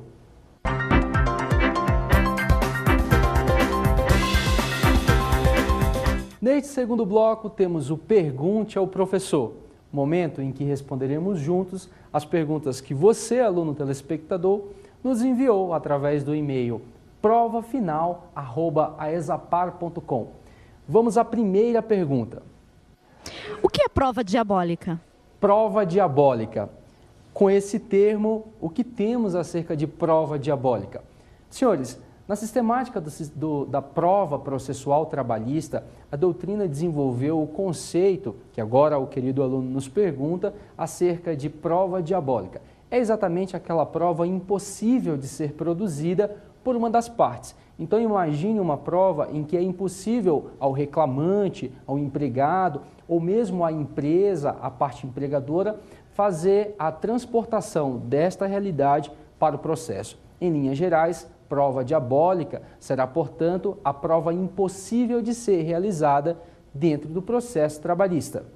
Vamos à segunda pergunta. É possível usar uma gravação telefônica no processo do trabalho como meio de prova? Há a possibilidade de se usar uma gravação telefônica realizada, portanto, por uma só das partes como meio de prova no processo do trabalho? Sim, esta gravação, esta prova tem sido conceituada como uma gravação ambiental, uma escuta ambiental de larga aceitação, não só pelo Tribunal Superior do Trabalho, como pelo STJ e até mesmo pelo Supremo Tribunal Federal, já que, ainda que uma das partes não saiba que a gravação está sendo feita, ou seja, que a conversa está sendo gravada, ela participou daquela conversa. Portanto, esta prova não é tida como uma prova ilícita ou ilegal, como alguns preferem, e, portanto, pode sim ser usada dentro do processo do trabalho, desde que, é claro, envolva aquelas partes que participaram aí desta gravação. Vamos à terceira pergunta. Se o empregado pede indenização por danos morais, de quem é o ônus da prova? Dele ou da empresa? Quando há o pedido, senhores, de reparação por danos morais e eventualmente por dano material, eventualmente também por dano estético, mas o aluno pergunta acerca do dano moral, o que se tem é que o ônus da prova para fazer esta comprovação de que houve realmente essa reparação a ser feita, de que houve este dano moral, este dano material, o ônus da prova, nos termos do artigo 818 da CLT, complementado aí por força do artigo 769 também da CLT, pelo artigo 333 do CPC, será do próprio autor da ação, será do empregado, será do reclamante. Ônus, portanto, de provar dano moral será do reclamante, será do autor da ação, nos termos do artigo 818 da CLT. Vamos agora a mais uma questão. Professor, havendo revelia da empresa, ainda assim o juiz deve determinar perícia para apuração de insalubridade se houve pedido nesse sentido na petição inicial do empregado? Sim, ainda que haja revelia e confissão quanto à matéria fática por parte da empresa, por parte da reclamada, mesmo assim, como deflui do artigo 195, parágrafo 2º da CLT, a perícia deverá ser realizada para que se verifique se realmente há ou não ambiente insalubre. O mesmo entendimento é usado, o mesmo contexto, portanto, é usado para o pedido de periculosidade. Insalubridade e periculosidade, mesmo diante de uma revelia, ou seja, ausência da parte reclamada na audiência de instrução, mesmo assim, ainda assim, portanto, deverá haver a realização da perícia, pois só o perito será capaz de aferir se há ou não ambiente insalubre, se há ou não a necessidade de que a empresa seja condenada ao pagamento de eventual adicional de insalubridade ou adicional de periculosidade. Conversamos no bloco anterior acerca da prova pericial. A prova pericial relegará ao perito a possibilidade de apurar um fato que dependa para sua verificação de conhecimentos específicos, de conhecimentos técnicos. Portanto, tratando-se de pedido de insalubridade ou de periculosidade, repito, e isso é importante, pois não há expressamente na lei, é o entendimento que se colhe das decisões majoritárias do TST e também da doutrina mais abalizada, mais cristalizada. O que se tem é que mesmo diante de uma revelia, ou seja, de uma ausência da parte reclamada na audiência, ainda assim o juiz deverá determinar a realização de prova pericial para que se verifique se aquele pedido de adicional de insalubridade ou periculosidade realmente é devido, se o ambiente no qual está inserido o reclamante é insalubre, é periculoso, e só através da prova pericial, por meio da força normativa cogente que se colhe deste já anunciado artigo 195, parágrafo 2º da CLT, é que poderá haver condenação da empresa. Importante comentar com os senhores acerca das decisões de nulidade que o tribunal regional do trabalho, de cada região específica, geralmente faz no que tange a ausência dessa prova. Exatamente porque, no momento em que há um pedido de insalubridade, um pedido de adicional de insalubridade, melhor dizendo, ou mesmo um pedido de adicional de periculosidade, e aí, diante da revelia da empresa, ou seja, de sua ausência na audiência de instrução, o que se tem é que alguns juízes relegam a prova pericial e condenam a empresa ao pagamento, seja da insalubridade, seja da periculosidade, pleiteada pelo autor da ação. Neste momento, senhores, o tribunal vê não com bons olhos, porque houve um cerceamento de defesa, digamos assim. A parte, ainda que revel, e como já comentamos aqui diversas vezes, mas apenas para frisar, a parte, ainda que revel, tem o direito de ter a prova pericial realizada. Exatamente porque, já expliquei, o artigo 195, parágrafo 2º da CLT, impõe essa prova como necessária, já que se trata de um conhecimento técnico que somente pode ser aferido por meio da prova pericial, por meio do perito, que é o expert, que é o especializado, para saber, repito, se há realmente um ambiente insalubre, se há realmente um ambiente periculoso. Não havendo a realização dessa prova e havendo, portanto, aí a condenação por parte do juiz da primeira instância em um adicional de insalubridade ou um adicional de periculosidade, sem a realização da prova, havendo recurso para o Tribunal Regional do Trabalho, o que se tem observado das decisões mais recentes dos Tribunais Regionais do Trabalho e até do Tribunal Superior do Trabalho é que há uma nulidade nesta parte da sentença. Neste capítulo da sentença, há, portanto, a determinação de baixa do processo para que a primeira instância realize sim a prova pericial, para que só então se verifique se se trata ou não de um ambiente insalubre, se se trata ou não de um ambiente periculoso. Essa, portanto, é uma excelente pergunta, já que tem uma incidência muito grande nos concursos públicos e também no Exame Nacional da Ordem. Mesmo havendo revelia, não duvide, deverá haver a realização de prova pericial, ou seja, o juiz deve determinar, sim, a realização da prova pericial, para só então condenar ou não a empresa reclamada, o empregador, neste eventual pedido de insalubridade ou neste eventual pedido de periculosidade. Vamos então a mais uma pergunta. Quantas testemunhas podem ser ouvidas por cada reclamada quando o reclamante insere no polo passivo da ação tanto a prestadora de serviço quanto a tomadora? Excelente pergunta. O que se tem neste aspecto é exatamente a possibilidade de não cessear o direito da parte reclamada. Há a possibilidade, portanto, do autor mover uma ação em litisconsórcio passivo. O que seria isso? Inserir mais de uma empresa reclamada no polo passivo de sua ação. O que se tem neste sentido, e é muito comum no cenário forense trabalhista brasileiro, é os contextos da terceirização. Na terceirização, o que se tem é uma empresa prestadora de serviço e também uma empresa tomadora de serviço. As duas empresas, quando inseridas no polo passivo, carregam para si o direito, digamos assim, de cada uma escutar até 3 testemunhas. Lembre-se que a gente conversou no bloco anterior acerca da limitação das testemunhas.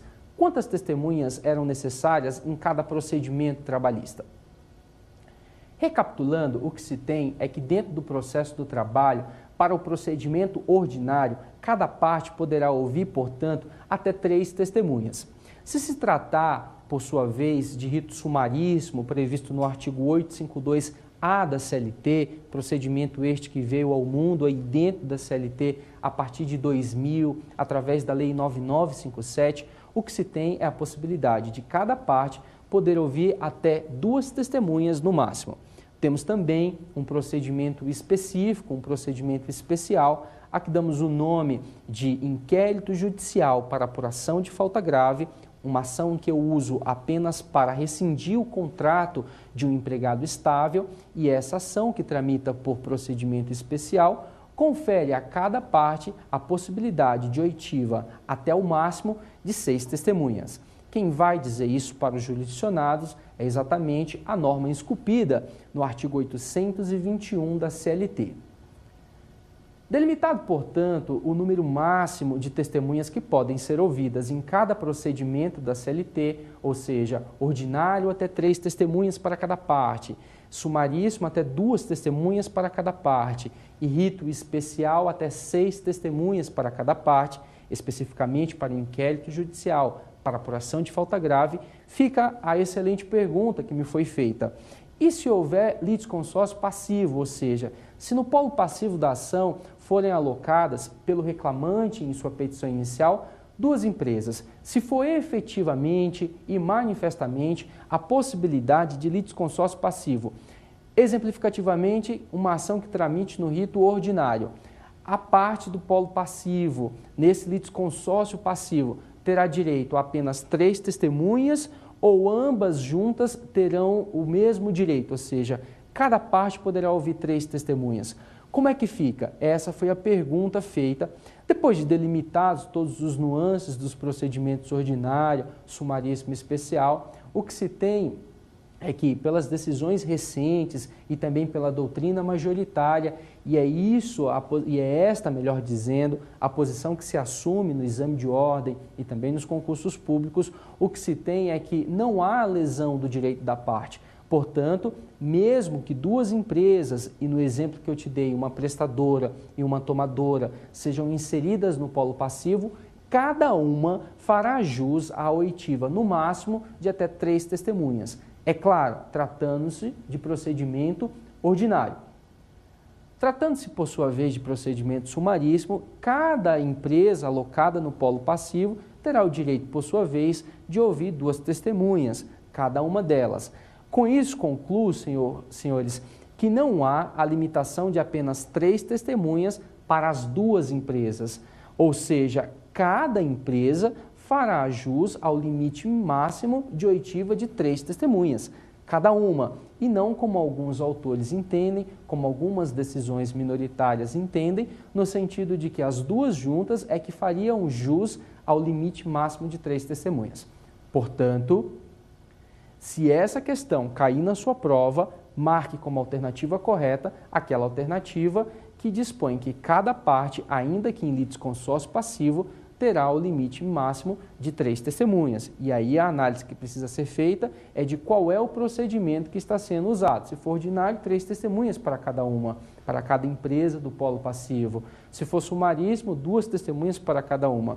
Não há, portanto, o uso de apenas 3 testemunhas para as 2 empresas. Repetindo, para você não esquecer, para você acertar essa questão na sua prova, cada empresa do polo passivo faz jus a 3 testemunhas. Não há limitação aí de testemunhas pelo simples fato de ambas as empresas terem sido colocadas como litisconsórcio passivo, ou seja, na situação de litisconsórcio passivo.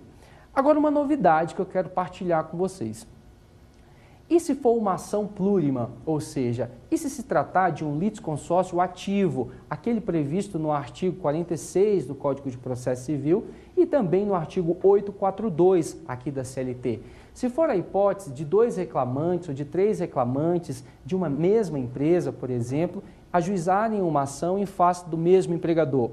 3 reclamantes, portanto, decidem utilizar do mesmo processo, no polo ativo, litisconsórcio ativo, processando e fazendo os mesmos pedidos, por exemplo, horas extras, em face da mesma empresa, do mesmo ex-empregador.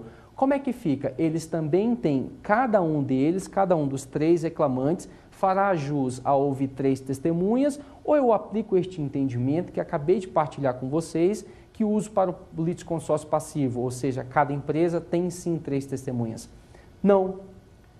Neste caso de litisconsórcio ativo, ou seja, o exemplo que eu te dei acerca de 3 reclamantes, de 3 empregados que decidem processar a mesma empresa, a premissa se inverte, a premissa é outra, o entendimento é outro. Eles optaram em entrar com o litisconsórcio ativo, portanto, para os 3 terá apenas a possibilidade máxima de oitiva de 3 testemunhas e não 9 como possa parecer num primeiro momento. Assim, se o rito for ordinário e 3 colegas de trabalho decidem ingressar em litisconsórcio ativo contra a mesma empresa, fazendo uso aí da possibilidade prevista no artigo 842 da CLT, os 3 juntos só poderão ouvir, no máximo, 3 testemunhas. Se for procedimento sumaríssimo, você vai observar a limitação do procedimento sumaríssimo, 2 testemunhas. Mas percebe que não é a mesma premissa? Se for litisconsórcio passivo, as testemunhas se somam. Cada parte conserva o direito máximo de 3 testemunhas. Se for litisconsórcio ativo, a premissa se inverte. Todos juntos terão acesso apenas, no máximo, a 3 testemunhas. Essas foram, então, as perguntas aqui do nosso segundo bloco, ou seja, do Pergunte ao Professor. E eu te aguardo, então, para o terceiro bloco, o X da questão. Até já!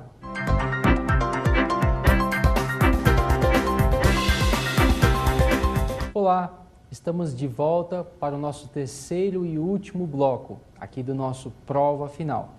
Nesse terceiro e último bloco, temos o X da questão, momento em que responderemos 2 questões já cobradas aí pelo Exame Nacional de Ordem, analisando quanto ao nosso tema, que tratamos nos blocos anteriores, acerca das alternativas corretas. Vamos à primeira delas.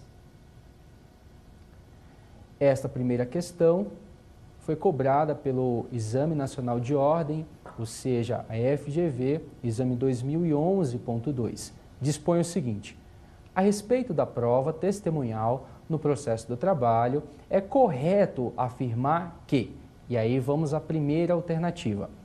Em se tratando de ação trabalhista pelo rito ordinário ou sumaríssimo, as partes poderão ouvir, no máximo, 3 testemunhas cada, sendo o inquérito, o número é elevado para 6. Olha o que acontece nessa questão. Qual que é o problema dessa alternativa, dessa assertiva? E eu já aponto que ela não está correta, que ela está incorreta. Ela passou a ser incorreta quando considerou em seu teor que tanto o procedimento ordinário quanto o procedimento sumaríssimo podem e conferem às partes a possibilidade de oitiva de no máximo até 3 testemunhas. Quanto ao inquérito judicial para apuração de falta grave, está correto. Conversamos aqui no primeiro bloco acerca de que o artigo 821 da CLT permite para o inquérito judicial o máximo de 6 testemunhas. Para o rito ordinário, o máximo de 3 testemunhas. O problema, portanto, desta primeira assertiva foi exatamente colocar e dispor que no procedimento sumaríssimo cada parte tem acesso até 3 testemunhas. Não é verdade. O artigo 852-A da CLT dispõe que para o procedimento sumaríssimo a parte poderá ouvir no máximo, cada parte, melhor dizendo, no máximo até 2 testemunhas. Essa alternativa, senhores, quando dispõe que é 3 testemunhas no máximo para cada parte, tanto no procedimento ordinário quanto no procedimento sumaríssimo, passa a estar, portanto, incorreta. Vamos checar mais uma vez a próxima alternativa dessa questão. Olha lá, letra B dispõe o seguinte: apenas as testemunhas arroladas previamente poderão comparecer à audiência a fim de serem ouvidas. É mentira mais uma vez. O que discutimos aqui, o que conversamos acerca da prova testemunhal produzida em audiência de instrução no processo do trabalho, foi exatamente que não há a aplicação da previsão de rol de testemunhas, aquela previsão que se colhe do Código de Processo Civil. Exatamente porque, senhores, no processo do trabalho, nos termos do artigo 825 da CLT, cada parte pode levar a sua própria testemunha, as suas testemunhas como bem entender, ou seja, é a parte que se encarrega de trazer ao processo as testemunhas que precisa ouvir em uma audiência de instrução, em uma audiência una, por exemplo, não havendo, portanto, a necessidade de protocolo prévio de rol de testemunhas. Com isso, o juiz não poderá indeferir a prova testemunhal com eventual ausência de rol prévio de testemunhas, exatamente porque o artigo 825, como já lhes falei, da CLT, dispõe que as partes ouvirão em audiências as testemunhas que para a audiência levarem. Não há aplicação de rol de testemunha no processo do trabalho. Devo abrir um parênteses para conversar com vocês acerca de uma praxe que vem sendo feita, de uma praxe que vem ocorrendo dentro do processo do trabalho em algumas varas do trabalho por os tribunais aí brasileiros, tribunais regionais do trabalho. Alguns juízes, por força do artigo 765 da CLT, por serem diretores do processo, pedem rol prévio de testemunhas, aplicando essa disposição do Código de Processo Civil. O mais correto, portanto, é seguir não o rol de testemunha, mas sim, como conversamos, seguir o artigo 825 da CLT e exigir que apenas sejam ouvidas, ou seja, permitir que apenas sejam ouvidas no processo do trabalho as testemunhas que comparecerem em audiência, ok? Essa alternativa, letra B, também está incorreta. Desta primeira questão, letra A está incorreta, letra B está incorreta. Vamos a mais uma alternativa desta primeira questão, cobrada aí no exame de ordem. Alternativa C, vamos verificar se ela está correta ou se ela está incorreta. No processo do trabalho sumaríssimo, e aí a própria questão já aponta que procedimento que é a simples ausência da testemunha na audiência enseja a sua condução coercitiva. Não é verdade, mais uma vez.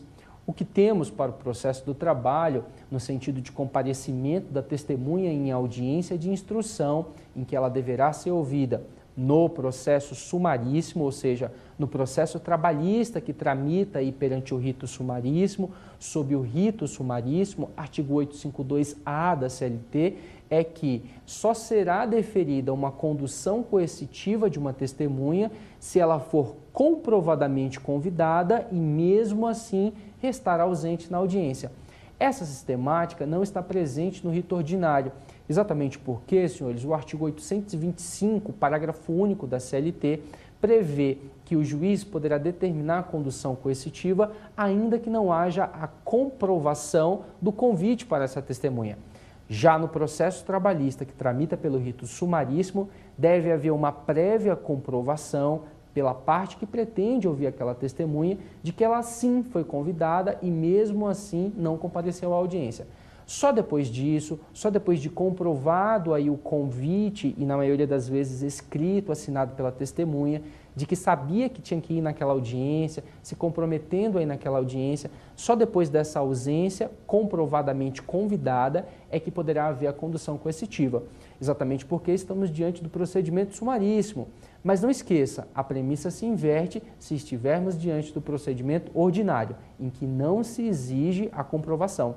Essa alternativa C, quando nos chama a falar acerca de sua veracidade, está incorreta, porque trouxe para o procedimento sumaríssimo uma previsão que não se coaduna com o texto legal. Resumindo, só será deferida a condução coercitiva se houver prova do convite.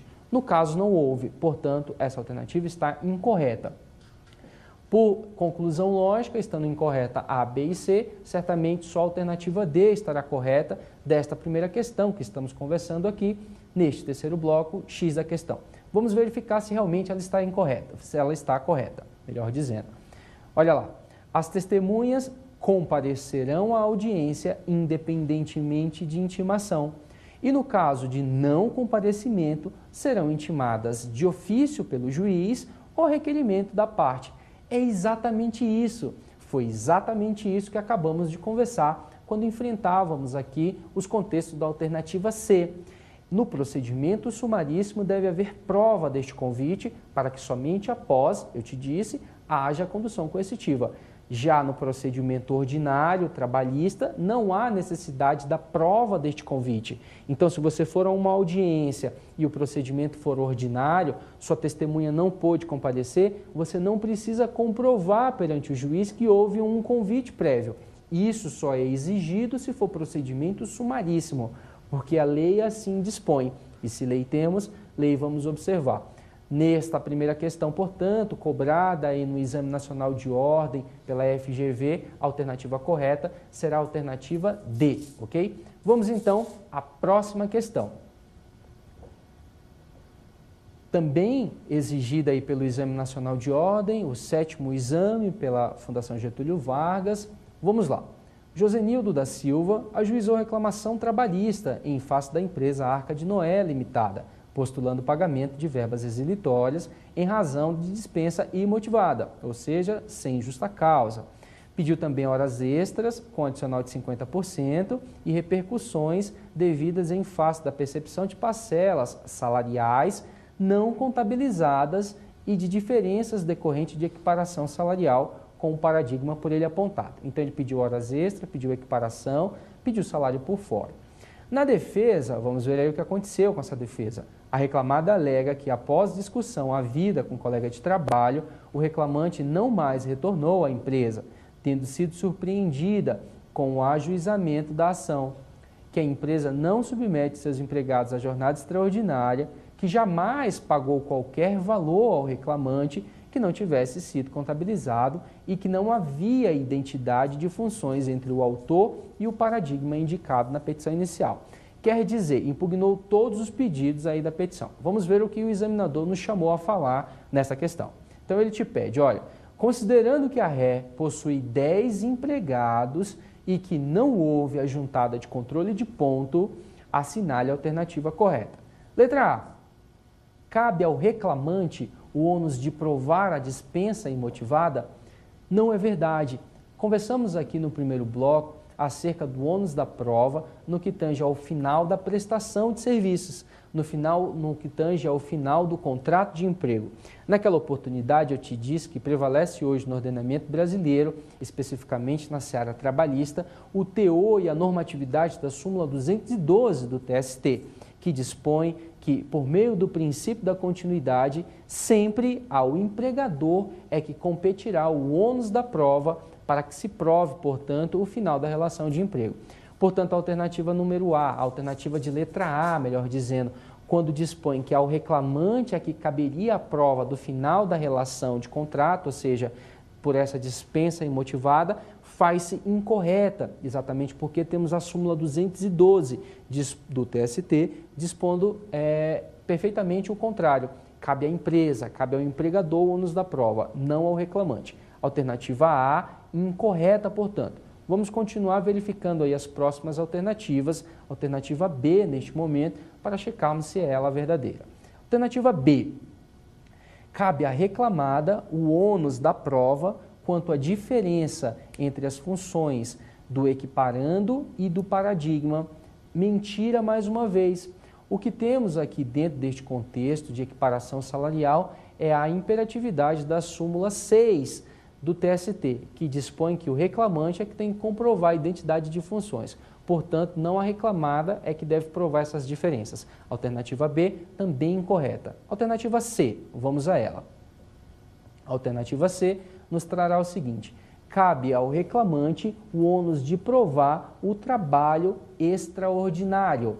Essa é a correta. Será o reclamante quem deverá comprovar as suas horas extras que pleiteia na petição inicial. Lembra que conversamos aqui em momentos anteriores acerca do artigo 818 da CLT, que diz que as alegações devem ser provadas pelas partes que a fizer? Ou seja, se é o reclamante que está pedindo horas extras, está alegando essa jornada extraordinária, é a ele a quem compete o ônus de comprovar. Será a alternativa C a alternativa correta. Só por desencargo de consciência, vamos verificar qual é o problema aí da alternativa D, que também estará incorreta, já que achamos a resposta correta na alternativa C desta segunda questão. Vamos lá, a alternativa D dispõe o seguinte: cabe à reclamada o ônus da prova no tocante à ausência de pagamentos de salário não contabilizado. Está errado. Não é a reclamada que tem que comprovar se houve ou não pagamento por fora. A alegação não está sendo feita pelo empregado, pelo trabalhador, pelo reclamante. Artigo 818 é o artigo que merece ser aplicado.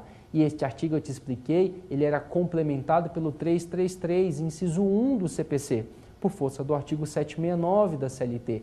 Ao reclamante incumbe o ônus da prova quanto às alegações que fizer. Se ele está dizendo que recebe salário por fora, salário não contabilizado, ele é quem deve provar e não a empresa. Portanto, a alternativa D estará incorreta. Esse, portanto, foi o nosso terceiro e último bloco, o X da questão.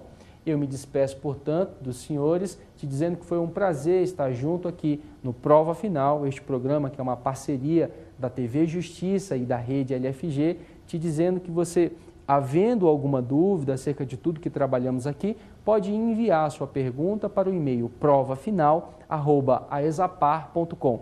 Eu sou o professor Josley Soares, sou professor da Rede LFG, você pode me seguir lá no Twitter, @profjosley, ou mesmo no Facebook. Josley Soares. Será um prazer manter contato aí com você, aluno telespectador. Um grande abraço, a gente se vê.